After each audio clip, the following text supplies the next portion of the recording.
first panel discussion, and the moderator will be Bess. And the title of the panel discussion will be Empowered Entrepreneurs in the Hypergrowth and Mobile Era.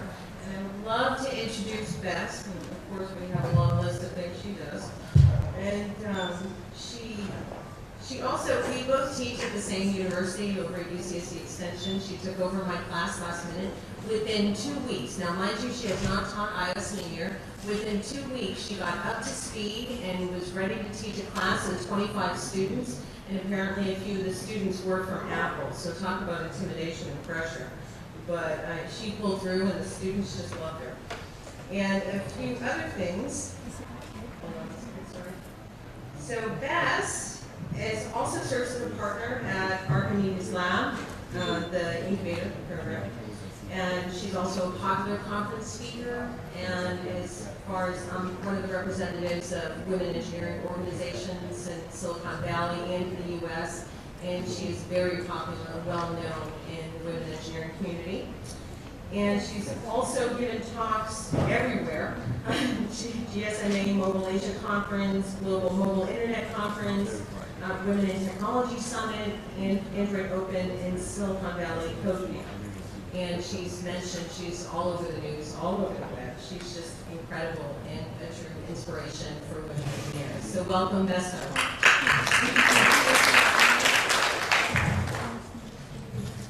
Thank you, Janine. It seems like I owe you a dinner. I didn't expect such a good introduction of myself. So welcome to our first panel of today, and empowering entrepreneurs and hypergrowth in mobile era. I would like to have our panelists join us on stage.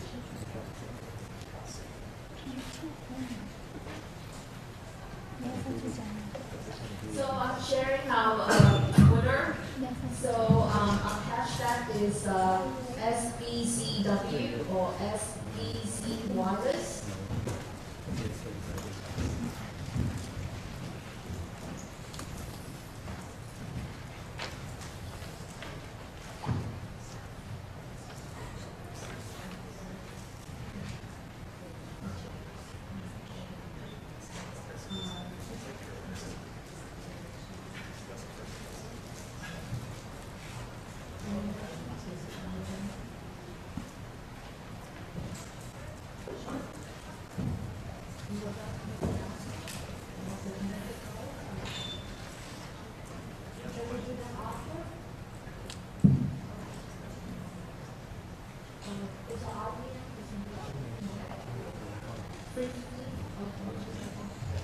For those people who are more sort of like developers who are interested in getting hands-on experience, we have kind of like a workshop presentation and demo by the IBM team. They have a set of tools called WorkLight, and it's a platform for developing cross-platform mobile applications. So if you're interested in get a handle on that and see some demo, it's upstairs in a conference room. You can go. It starts at 3:15. Okay, let's get started. I would like to introduce our panelists, starting with my friend. We know each other for quite a while, since, like the web 2.0 and social platform.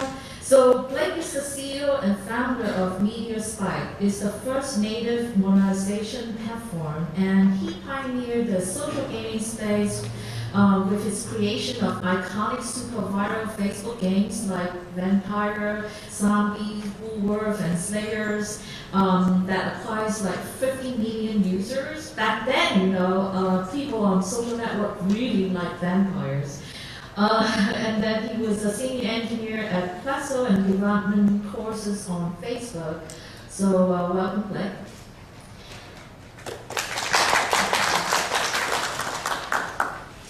Then we have Jay Nung, and he's the co-founder and managing director of TransLink Capital. So he supports his portfolios with customers and partners primarily in Korea. And he was the head of Samsung Venture America, invests over 80 million in 27 US-based startups. A very, impressive accomplishment. So welcome, Jay. like to introduce my other good friend, Brittany. Brittany is the venture director at Citi Ventures. She actually do a lot of work identifying, investing the next generation disruptive business model in e-commerce, payment, financial technology, and digital space. So welcome, Brittany. So we have a new panelist join us is John Sun, and he's the managing director of New Horizon Capital. So John actually was the IFC responsible for investment in telecom, media, technology, and industry in China. So we probably will benefit a lot from his insight in China and Southeast Asia. And he's also specialized in life science, healthcare, and consumer products. Welcome, John. Okay, so I would like to give a chance to introduce the audience about each panelist by asking a few questions. So probably we will go with John, the other pen, and work backward. And so what are your investment area, John? Yeah, at New Horizon Capital, we are managing about $2.5 billion. So I'm responsible for the technology part of investments. So on the technology part, we are actually focusing on 3 areas. One is the hardware component, mostly for the smartphones.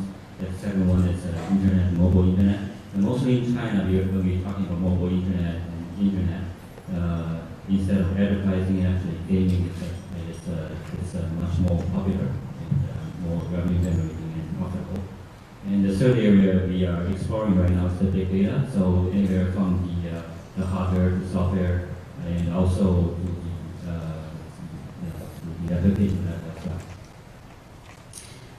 well. Brittany? Similar to John, we're also looking at big data at Citi Ventures, as well as in the security space, and then commerce and payments and next-gen financial services are also getting a lot of attention. As you can imagine, there's a lot of transformation happening in this space, and because we're strategic venture capitalists, that's where we see the most transformation. Hi everyone. Our firm TransLink Capital is a Silicon Valley-based venture capital firm with a very strong focus in Asia. So each of myself and my 2 co-founding partners used to run U.S. investment operations for Asian technology companies. And so collectively what we do is we try to identify innovative technology companies in the U.S. and help connect them to customers and partners in Asia, specifically in Japan, Korea, and China. And through the process of making those introductions, we get validation about the market opportunity, the product and technology, see the execution capability of the team, and then we invest. So in many ways, we are a hybrid between a traditional financial venture capital firm and a strategic investment firm, because we'd like to think that we leverage the best of both worlds.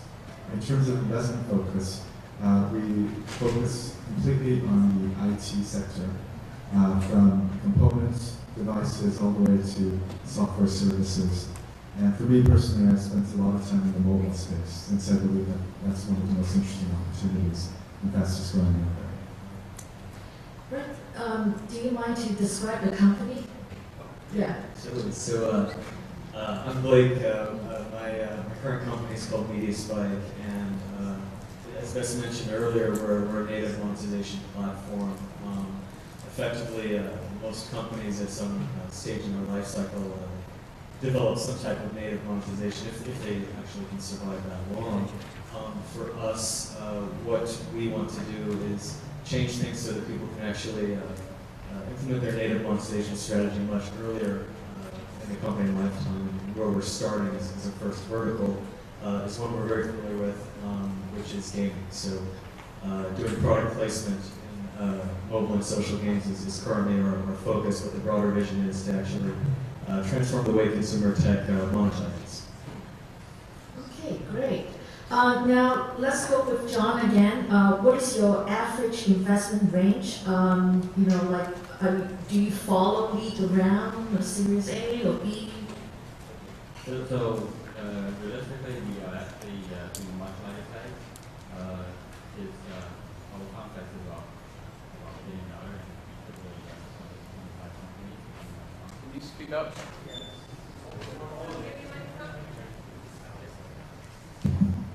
Okay. Okay. So typical size is probably $30 to $50 million per deal. And for the technology side, we are trying to work on a different model. So from our side, we can decrease the bar to anywhere about $10 million US dollars. In the same time, we are working very closely with corporate interest and also super interesting area. So we can follow very early and assist them also in changing the space better for us and still doing probably to speed on as well. Do you like to follow a lead? Oh, yeah, definitely for our investment, we like to lead. That's a sort of requirement. At Citi Ventures, our average size of investment is somewhere between $2 and $5 million. We have one up higher. We do usually focus on the Series B, although we have done a couple of Series A. And generally, we like to see some traction, specifically with the work areas that we're investing in. We have over a dozen investments currently.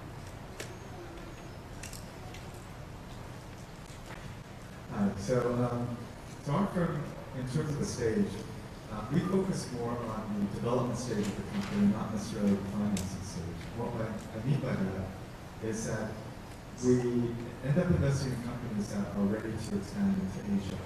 And as we know, depending on the sector the company is in, the background of the founders and the experience the founders have, sometimes that can be very early. So we've done seed and Series A stage. Or it could actually be much later stage after the company has been established here locally and is interested in expanding internationally. So we've also done seed and B round stage investments. But I would say our typical sweet spot is typically the A and B round. And we invest anywhere from $500,000 to $5 million, but again, the sweet spot being kind of that $2 to $3 million range in terms of. Do you like to lead or follow? We actually prefer to lead. We've led the majority of our deals. And in many cases, as I said earlier, because of the process that we go through, introducing the startups to the relevant partners in Asia, in many cases, more than half of our investments are syndicated with other strategics. So these could be big telco partners, big handset and consumer electronics guys like Samsung, or it could be actually with leading internet companies, mobile companies, and gaming companies from Asia. Because typically, if there's an interest in a partnership, if they actually have a corporate investment on, they would very much like to participate in the investment as well. And so we facilitate that, since we've also been on that side of the fence as well. So Blake, I asked you a different question. So tell us your target audience for non-paying user and paying customer, just briefly. Sorry, could you repeat that? Tell us, what is your target user for non-paying users and paying customers? The target. So actually, yeah. So for us, we don't have to distinguish. It's kind of nice. In some cases, we're like an advertising technology. So, but there's no reason for like so many other times you have, for example, a lot of games you have users that have paid say, okay, now we're going to take away all the ads, but because of what we do, we're actually a product and we're part of.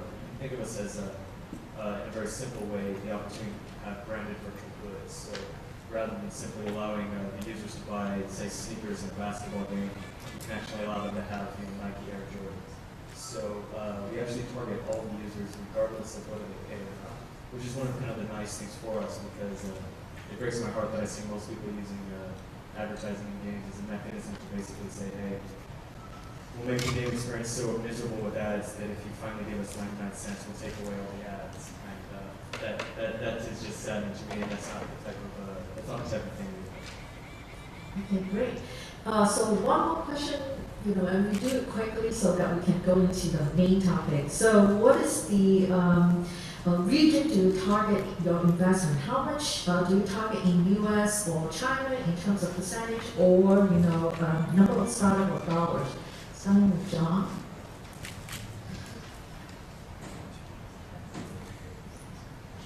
So for our fund, since most of our investment managers are based in China, so we actually invest in China, in companies that are either based in China or have a China angle. When we say China angle means that has either operations in China or has customers in China or have the intention to go to China in either case. For the Citi Ventures team, we have a team here in the United States based out of Palo Alto and also New York, and we also have one in Shanghai, China. So we really split between Asia as well as US. So given in a year, you might have 2 or 3 investments coming out of Asia as well as the same amount coming out of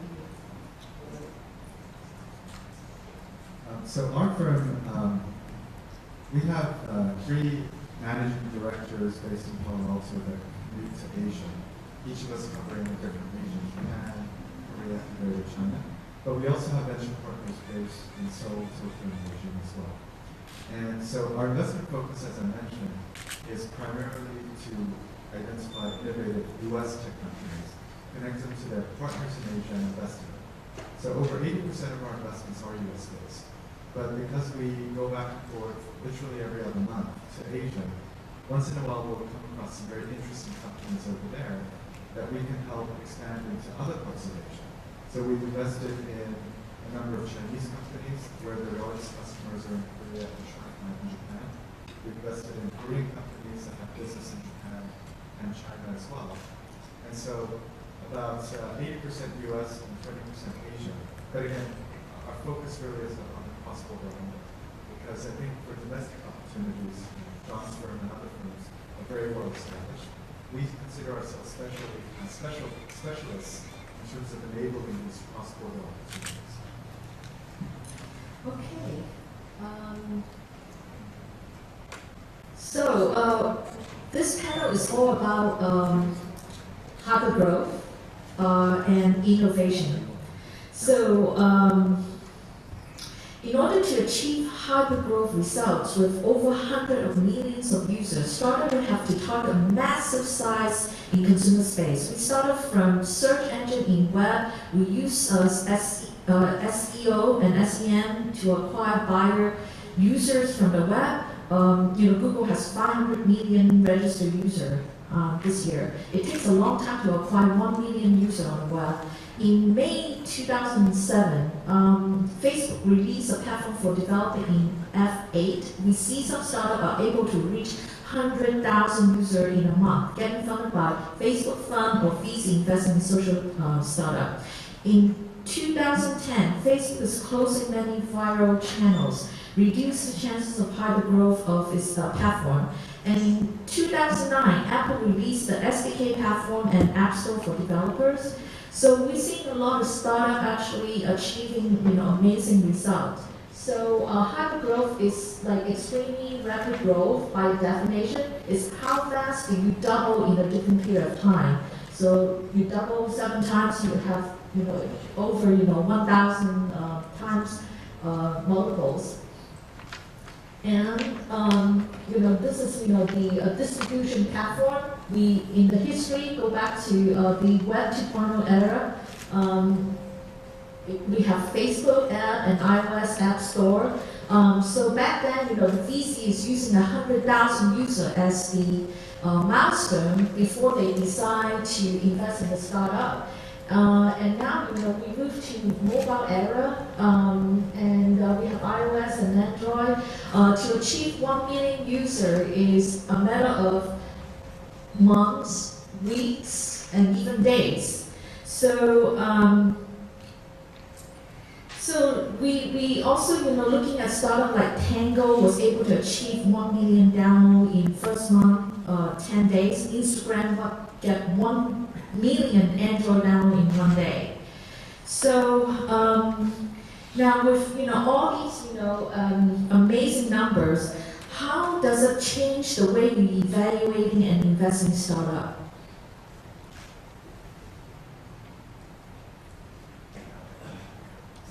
let me give it a shot. So I think I've personally been very fortunate to be involved in some very rapidly growing startups.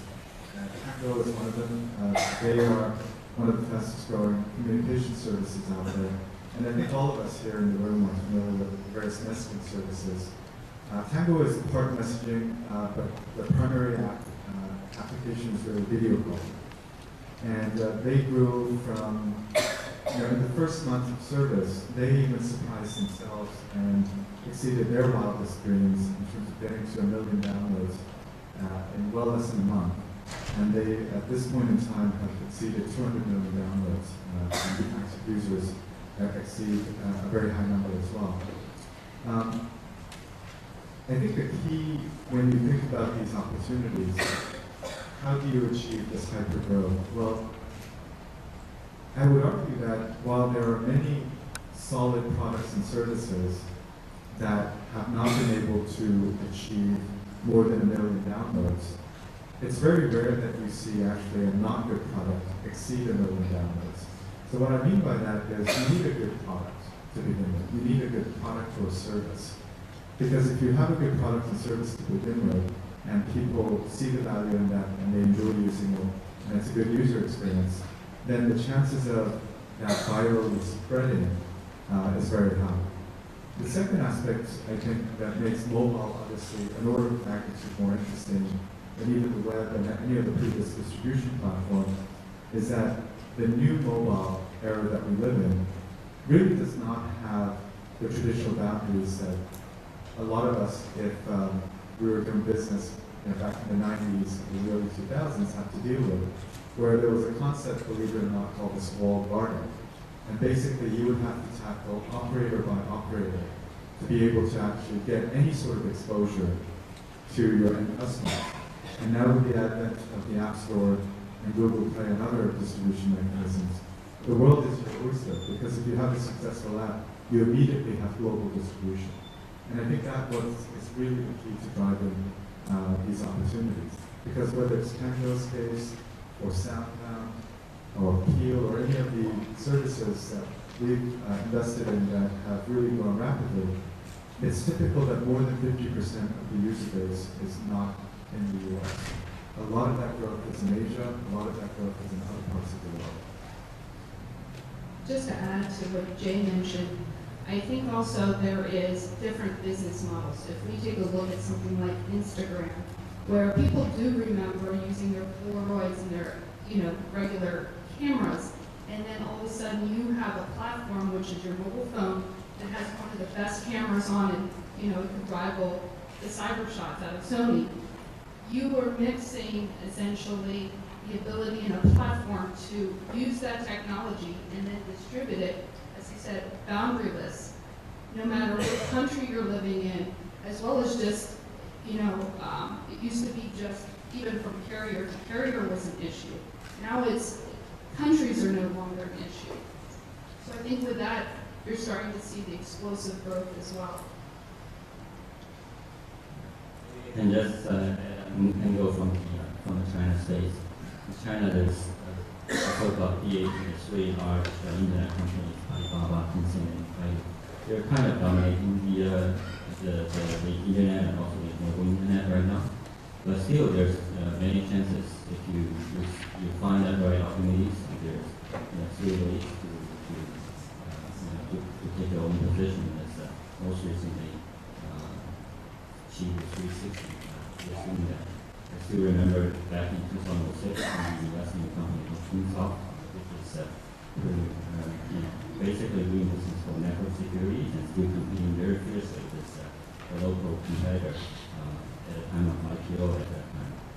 A few years later, she decided to give all free, instead getting all the customers and using the traffic and doing the different business models. So that's how I believe an entrepreneur should do it and try to think differently. If you think the same way as the big guys do, you're going to be you're not going to be take the lead of anyone else. But if you think a different from different angle, there's still a chance. So with all the amazing numbers we see moving from web to mobile era, you're not getting, as that kind of numbers on the social network, for example, Facebook and Twitter. So would you start investing in startup building first on Facebook platform? So for me, there was a time that was certainly the case, but these days, if I was starting, so right now I'm doing enterprise tech, if I was doing a consumer tech company, I'd start on Android. I would not start up at first. I would absolutely start on Android. Now, most experiences, that are, appropriate for the phone, have some type of analogous experience on the web. I know that they're not necessarily equal. Obviously, photo sharing and video sharing is so much easier on the phone now. That used to not be the case. But there's probably very few consumer tech plays that I can think of where I would start anywhere with it. Now, why do you pick Android first? Because I see the writing on the wall, and the user acquisition costs are lower than the iOS costs, and the LTVs are just almost as high. So the trend of the directions that I've seen for almost every single thing out there is such that Android looks to be more promising and actually have more market share. So, Okay, we get back to the cost later. I have questions for that. Could I just Yes. make it a little more interesting than disagree with my I will ask I first. agree with most of what he said, of course. But interestingly enough, one of the categories that I've observed over the past few months that becomes a little more interesting to actually launch on Facebook platform first is actually games. Because one of the areas where we all know mobile gaming is a big category, and we're investing in companies that actually enable the monetization. There's a very successful cost promotion platform called Marketplace. The user acquisition cost in the mobile gaming space nowadays is very, very high. You actually have to pay quite a bit, whether it's Android or iOS, to do that. And so some of these gaming companies, what they've done, and I think pretty smartly, is to actually start building a presence on Facebook with their initial launch on Facebook, assuming that they are a multi-platform type game. And the reason they do that is nowadays they can actually start building a viral community and an audience and do a lot of experimentation, trial and error, and whatnot, and actually build some following prior to launching their mobile platform. And their goal is to be able to transfer some of the social platform user base onto mobile without actually paying to acquire it.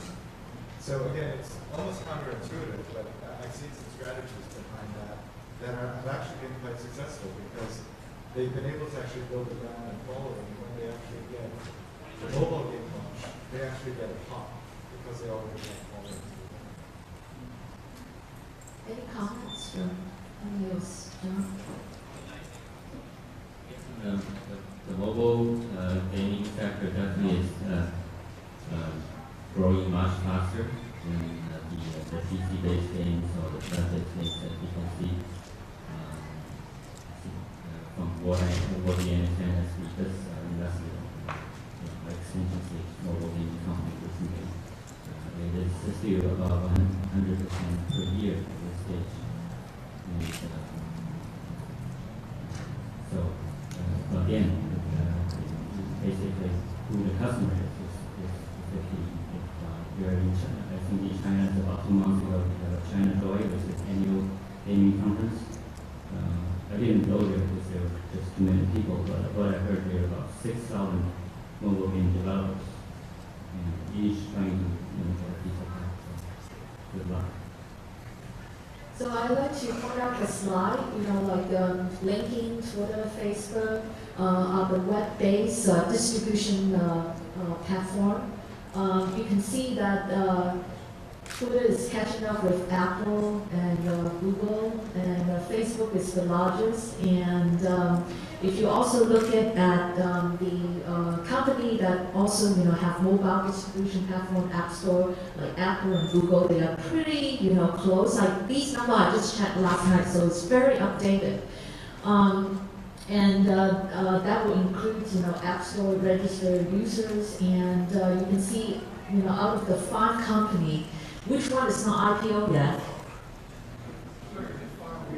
Yes, so we are waiting for that, but you can see that, every distributed platforms company is going for IPO, so that's kind of interesting to point out. And so would it cost the same or more to acquire a mobile user?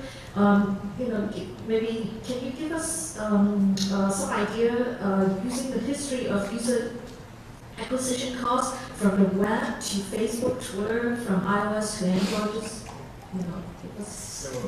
So none of those, I can speak to them, but none of those has ever stayed constant, obviously, over time.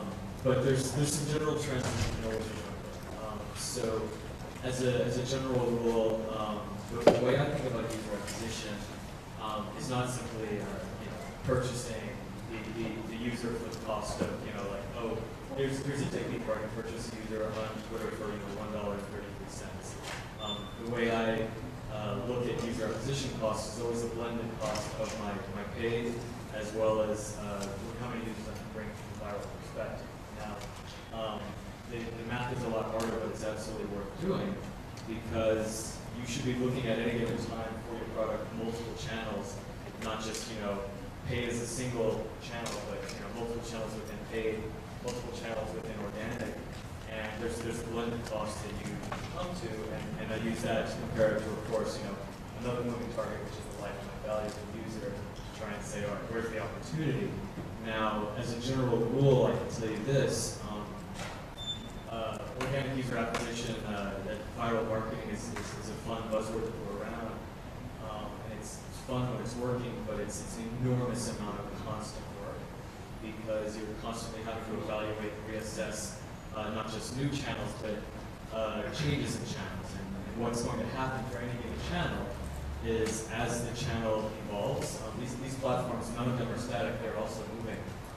So with so many moving parts, a general rule of thumb is that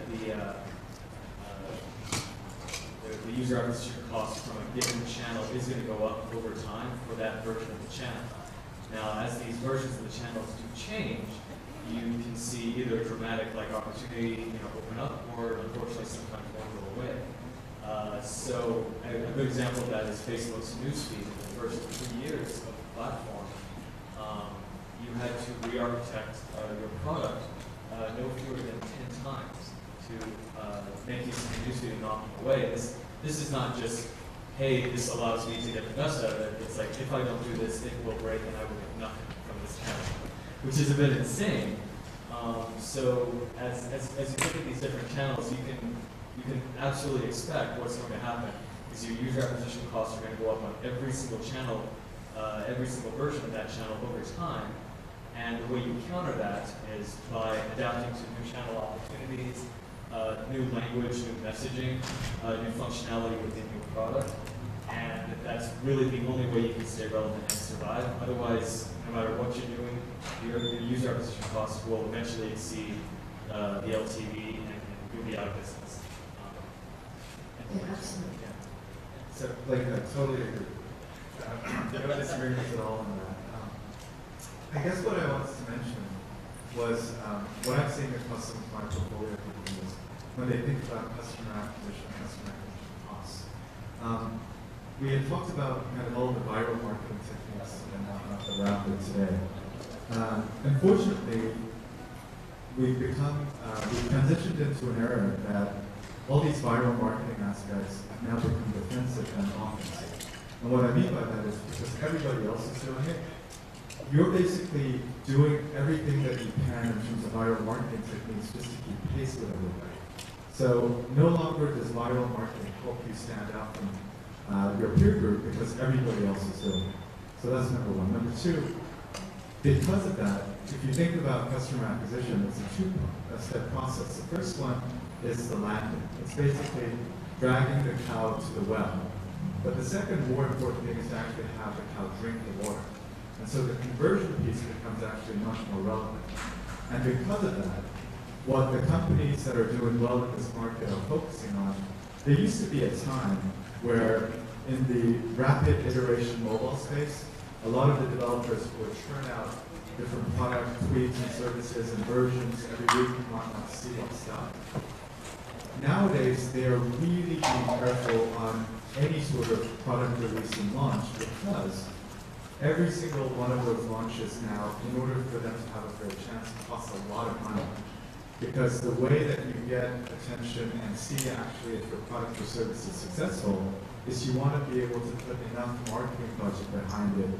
Because no longer are the days of the viral growth only happening because everybody's trying to do that. So you actually do have to spend money. And nowadays you cannot spend money across the board every single time you come up with a new product. So a lot of the developers, especially in the mobile gaming space nowadays, one that are very, very successful, think very long and hard before they launch any game. And they will go for a process of iterations and testing. Let's say in certain markets, for example, some of these gaming companies are test marketing before they launch in the US, up in Canada. They can do that with a targeted market base there where the consumer behavior is very similar to the US, which is a much larger market. But it's much less costly for them to actually get relevant data back from their launch. They'll do that, they'll test it and iterate it, and if it goes well, great. They will actually do a full-fledged launch in the US and spend real money behind it because they know that they've actually validated the product or service. And so I think it's something to think about because I still see a lot of companies coming up with new ideas and trying to basically throw things on the wall to see what sticks. That is an extremely, extremely expensive value proposition these days. And so going back to the basics, what I said earlier, to build the best product possible and be able to iterate that and test that and go into a launch with full-fledged confidence seems to be the better way to do things these days. Jay, I think you make a good point, and I think it's about being seamless with your product, which is, the old style of having tons of banner ads, hoping somebody clicks. I think that that's very much an antiquated model, thinking that that's how you're going to fund yourself. I think now, even with, let's say, Twitter and others, they're starting to see, are there political campaigns? Should we follow trends? There's different monetization trends that they're starting to have on different lines of revenue versus probably 3 or 4 years ago that would have been just one simple solution. And I think it's because consumers are getting a lot more savvy and there's a lot more content out there to choose. And I know, Blake, we were having this discussion beforehand, and I think your company has cracked quite an interesting way of how to monetize this. And I'm certainly biased on that front, but I think it's born from, having, I think an attitude that so many other people do, which is, especially in the mobile space, as far as advertising dollars, I haven't seen very much innovation. A lot of people said, well, let's take what's working in desktop, translate it here, and unfortunately, it's we don't have the luxury of extra screen real estate, right? So it's easier to ignore that banner ad, whatever I'm used to it on desktop or on mobile. That little bitty banner ad, that's precious screen real estate. And I personally, I don't have very big fingers, but I don't think I've ever clicked a banner ad legitimately. I've only tried to close them, and so I'm fairly certain that. If there are any, if there is any, significant revenue going through there, it's going to be short-lived as we figure out, how do I close it out or, block, or sometimes I have paid 99 cents just because I'm so tired of doing that. Okay, so what about John? Would you like to add any information from what you see in China? Sure, definitely. I think definitely agree with Erik that we do need innovation in terms of advertising on on the mobile internet. Otherwise, you're going to have to pay much more dollars per customer. So that's already happens in China. As in China right now, there's only one really dominating mobile user platform, which is TransLink. As part of WeChat, which is a similar, based on a similar communication product as WhatsApp, but has developed to a true user platform. 800 million users, registered users, and also a market cap of $100 billion, about the same size of Facebook. What I heard is economics studies that run an article saying Tencent is actually overvalued. But from financial perspective, it's probably 1.5 times the size of Facebook. And considering China is only, I guess, the best 20% of the world population, so it definitely has a dominating position in China. So you can imagine when a mobile game developer or other application developer, they want to get the mobile internet, how much the get customers. Well, I know my next question is kind of tricky, but let's make the assumption for Series A evaluation. How would you determine startup evaluation that focus on a specific country first, either starting from China or U.S. first? John, would the evaluation is higher or lower because a startup actually start in China first compared to U.S.? Let's say Series A. Sorry, can you repeat the question? About the startup evaluation. Evaluation, the difference between China and the US? Yeah, like let's say Series A, so that we have some comparison across the board with panel. What I understand that China is quickly developing similar models here in the US as not only the VCs but also angels, especially for those gentlemen who have started companies before who have been very successful. One of the keynote speakers in this forum, Mr. Xu Xiaoping, who co-founded one of the largest education firms in China, and together with Lei Jun, who also his own company IPO in Hong which we invested in early 2006. So these guys have been very powerful in terms of helping entrepreneurs to get in the first round of capital, and they also, by their own experience, they know how the value chain goes and how to negotiate with VCs and going forward. So I think it's good. And probably a few years ago, we don't have this kind of super control environment, but it's now getting much better right now. Go ahead. So I think Bess, I understand the intent of the question, but again, I think in this new mobile era, that's an irrelevant question. And what I mean by that is, if you think about, how important is the country of origin? Well, let's just think about it for a second. So what has been the most successful mobile game in history? Wild West. Angry Birds, Rovio, tiny company based out of Finland. Okay, what's the most popular music service globally on the mobile side? Spotify. So the list goes on. And you just mentioned one of the most successful messaging apps, obviously globally, with WeChat, and we have the equivalent with Line in Japan, with Caso talking Korea. And these companies are growing at an alarming rate. Several hundred million users, because they have a fantastic service that's been obviously very widely adopted by a specific domestic audience, but is interesting enough as well as expansive enough to gain global interest. And so I think actually that's one of the reasons that I personally am most excited about the mobile space is that you could be a tiny company in Finland or New Zealand or Sweden or Korea or Japan or China, and you can really build a global presence.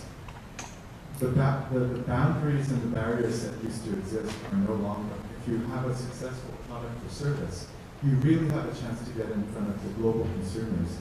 And so when you ask me about valuation, I really think the country of origin becomes much less relevant. The only key difference is that by each country there are norms in terms of Series A valuations. And in certain cases, China, for a while, I was super surprised to find out some of the Series A valuations are much higher than the US. I think it's come down a little bit. I would tell you in other parts of Asia, the Series A valuations are much lower than the US standards. But it really depends not only by the country, but also by timing as well. Well, that's a good news for all of us, right? So you can actually start on an island, and then you can still make it and get the same evaluation. That's very encouraging. And if I could jump in real quick, one thought I would like to add there is from the perspective of, I have some perspective as an investor. I do a tiny bit of angel investing, but it's nothing like everyone else here is a professional investor. But my perspective is sort of from the entrepreneurial side, and I think, what I have always in my career worried about is not necessarily coming at a particular valuation, but making sure I raise enough money, right? And the amount of capital depends largely on where your base dollar is, because your costs are, I've never done hardware, but for software, your largest cost is always personal. So, even within the United States, if you start a company in Austin, Texas, you have different expenses dramatically by almost 50% in terms of your capital needs to build out a team of the same size and quality as you would here in Silicon Valley. So I assume one of the variations that people should consider is like, what are your capital needs, and worry less about the valuations, because at some point it's like you need to raise enough money to get to the next phase of the business, and that difference is not going to be made by evaluation. It's going to be made by nobody ever goes out of business because the valuation was incorrect. Everybody always closes because it's like I did not raise enough money for what I needed to do. I also think that, to your point, yes, I think Angry Birds, Spotify, these are runaway successes. But if we're talking about the everyday, I need seed A funding right now, there's a lot of different variables that go into that management team. What are the expenses running at? How many users can they adopt in the home country? What does that market look like? Is there a global availability, the necessity for what you're offering? Can the platform actually go global? So I think that there's a lot of different variables out there that kind of change the valuation. I think over the last couple of years, where you've seen maybe the valuation start to come into one large, what I would call global view, is because the platforms are consolidating. So the availability to go, to your point, Jay, earlier that you mentioned, the boundaries and everything else has come down significantly. So we're now consolidating to everybody has access to the same people, which is a world population, and we have developers that are a world population. How do we pump out the best product and make the best company win for CA evaluation? Good. So we need to catch up a little bit on timing. So let's go to the business model. So Facebook, Mark Zuckerberg is quoting 40% revenue from mobile in a year from nothing. 80% of the users are on mobile. We see significant changes in mobile ad revenue, including Google. So many VC don't believe in advertising as a business model for early stage startup in the past. So how does it change? So what are your advice to start in this mobile era? What kind of business model would you like to see? One that's profitable.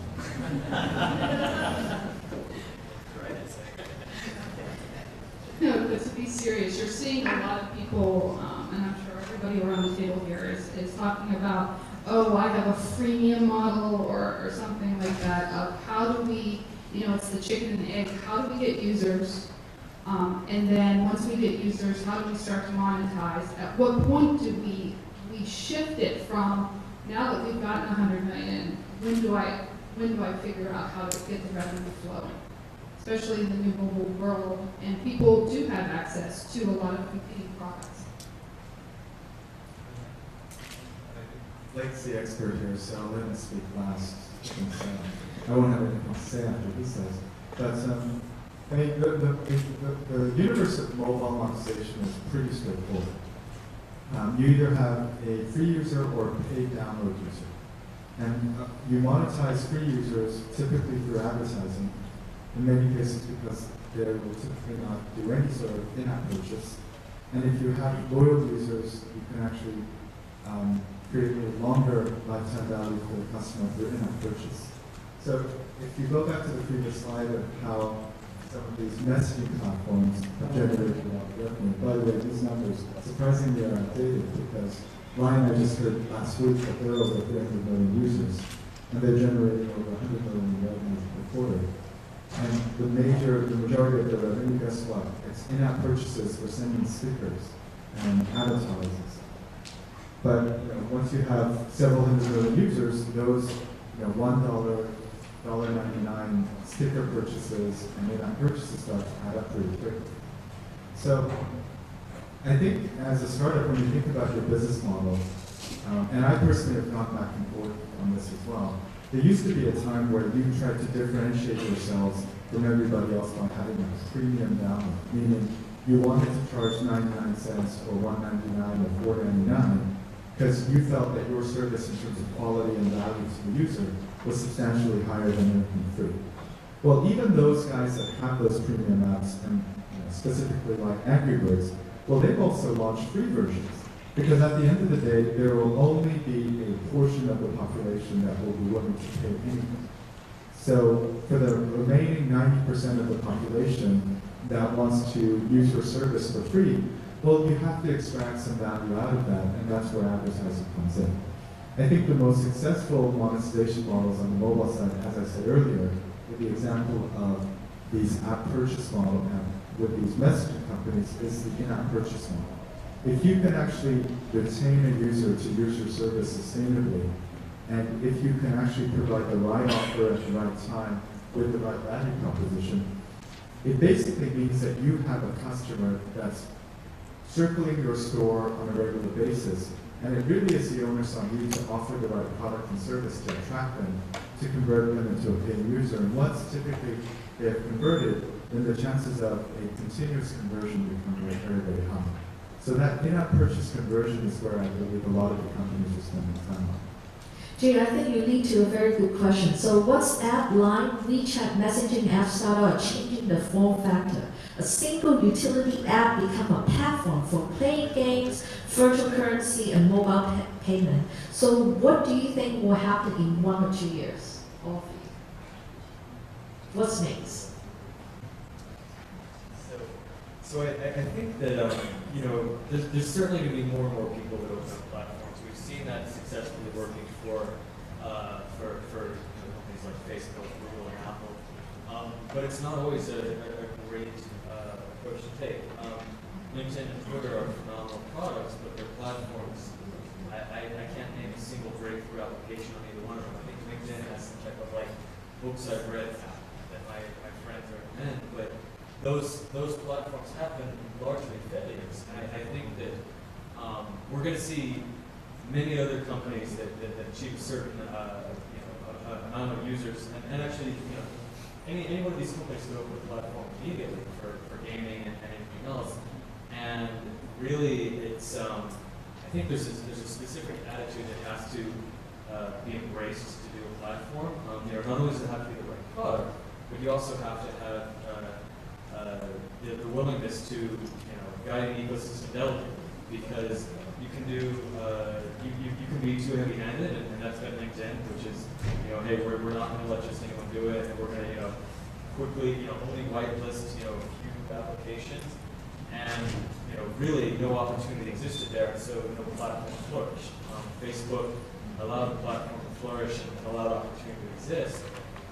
Now they may have been not heavy-handed enough, right, initially. And as a result, certainly abuses happened. While there was opportunity, there was also some bad behavior.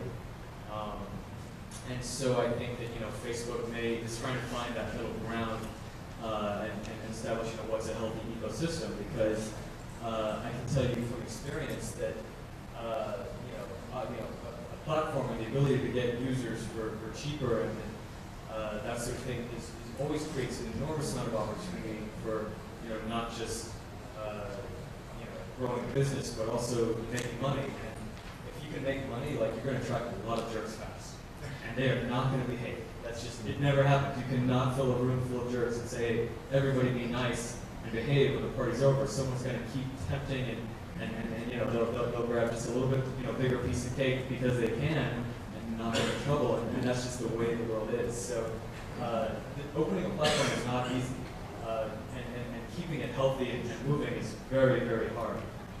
It really helps if you've got this device right here in everybody's pocket on the planet, right? That makes your job a lot easier. But if you're an app inside of one of these devices, I'm a little bit more scared, because then it's a platform within a platform play, and that's not for the faint of heart. wouldn't do it personally. So due to our time, so let's go and cover, like the future platform. So John spent a lot of time in China. Can you share with us, what you see? Maybe, there's some startup or doing something very interesting, or maybe you think that could be the next distribution platform for Hypergrowth? Wearable products definitely one. A lot of people are trying many different things, and also the OTT is coming up here. But definitely, I think they're attacking the broadcasting industry.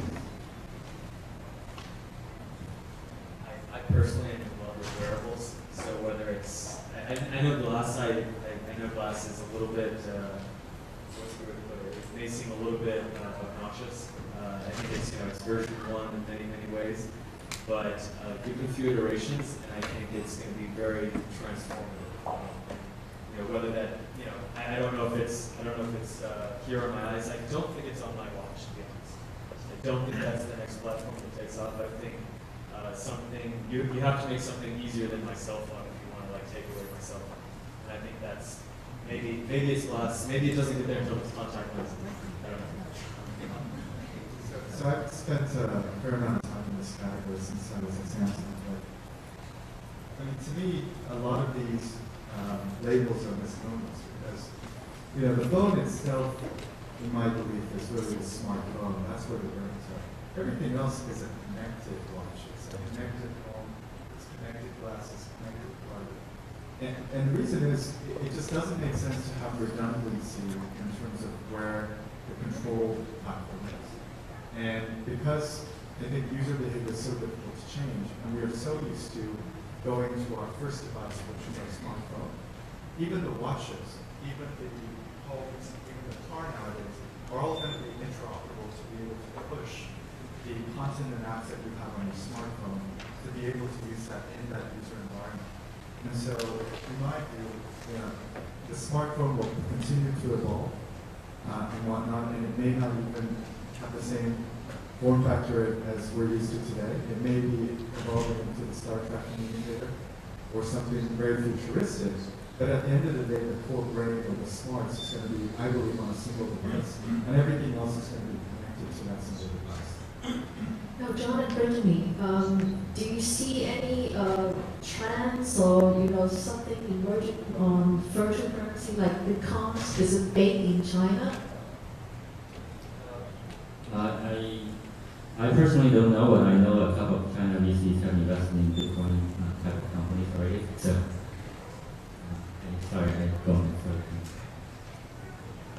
I think it's very interesting. You have a large regulatory overlay that is starting to creep into the Bitcoin discussions that maybe a little while back you didn't have those. You also have how people are actually using some of the Bitcoin. So I think that this is one of those things where people have invested into Bitcoin, but it's mainly used as a commodity. So I talk to people all the time, I put my money in it, but I think it's going to grow X, Y, Z, versus actually being able to use the currency, at least in this country. In countries where you see devaluation of their currency on a regular basis, and then if there is, basically mobile digital platforms that are ubiquitous, some places in Africa, for example, I could think that those would be areas where actual usage of Bitcoin might actually take place on a more, whole-scale place. But I think right now it's kind of a wait-and-watch situation, and it's a commodity at the current. Now, we have 10 minutes left. Can we open the question to the floor? Anyone with the mic would like to ask questions? Yes. Sorry, I was blown away with the Android comment. As far as starting off the platform, the Android comment with that, is that more something on the gaming aspect of it? Okay, so if I were to create a consumer tech company, why start with Android? So for me, I mean, it's certainly you have limited resources as a company, right? And I know there are products that allow you to do cross-platform, capabilities on everything. But the reality is, focusing on a single platform, getting your first version of the product out, is something you have to do. And if I pick Android simply because I see a combination of things. First, I see that the user acquisition costs are on average lower. The viral marketing channels can be a little bit more interesting because Android doesn't close off as many pieces of the puzzle from you as someone developing a product. And then just from a reach of raw users, Android is growing and dominating the market much faster than the iOS platform. So give it another year, and I think most everyone else is going to say, hey, yeah, our next version of whatever product, even established companies, I think they'll be starting on Android, not on iOS. And then the last piece of the puzzle is the lifetime value of a customer for me. And historically, that has been lower on Android, with the exception of a few countries. Japan, Korea, and a few other countries have outperformed iOS with the and that's relatively unique. But what we've seen is most every country now is catching up. And you'll see in most countries the lifetime value of the user, regardless of the platform, is very, very close, if not higher. So that's why I personally have an iPhone, and I like a lot of Apple products, but it's not an emotional decision. It's not because I have, it's totally just a cold-hearted business. This is where I make more money. Absolutely. Oh yeah, no, I love Apple. My question is for the in 1993, the first version of internet browser was Mac OS. In the past 20 years, more than half the this money invested to the platform. Right now, still there. After 2000, I believe at least 10% of the venture money went to wireless startup. My question is for what's the achievement for the past 30 years for this investment on wireless and what you have what the achievement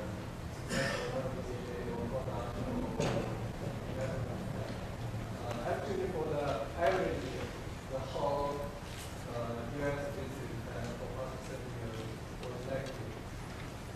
Wireless is the worst part. What you have on the wireless for the past 10 years, at least $50 billion. The question is regarding the industry or specific? Specifically for wireless. Can I ask you a question?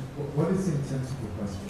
Are you trying to point out that the wireless sector is similar to the telecom sector, maybe not an attractive area to invest in? Did you hear my question? For telecom sector, system, why is the telecom system? The first telecom patent is granted in 135, which is service. Internet technology is the best technology, which is 37 years old. But the wireless is just 7 years old. 1, 2, 3, 4, 5, 6, 7 switch. Circuit switch is the best service, which sends out the income. As a one piece of signal, the whole online partner. So this is the technology. There is a one for the computation. Let me try to, I'm sorry, we don't have a lot of time. Let me just answer a question. So, to me, the most successful wireless investment today, as a venture backed startup, is Qualcomm. Yeah, I just wanted to know maybe why We've had a number of successful investments, and so has the industry. But to answer your question, the most successful wireless technology company is Qualcomm, in my opinion. It's a multi-billion-dollar company that started and continues to grow with the wireless ecosystem. So I wouldn't say that investments in wireless have been totally fruitless. Again, there's been a lot of casualties, as there were in the documentary, about investors making bets on companies that were not successful. But that's the nature of our business. Yes, please. we hear a lot about the mobile platform for medical applications for the last couple of years. And in this venture, would you put money into the medical application on the mobile platform, considering your return on investment, where in this country at least, the infrastructure of the hospital, insurance company is not quite mature to take. And if you venture to put money into it, then you can hope to get return in 3 to 5 years.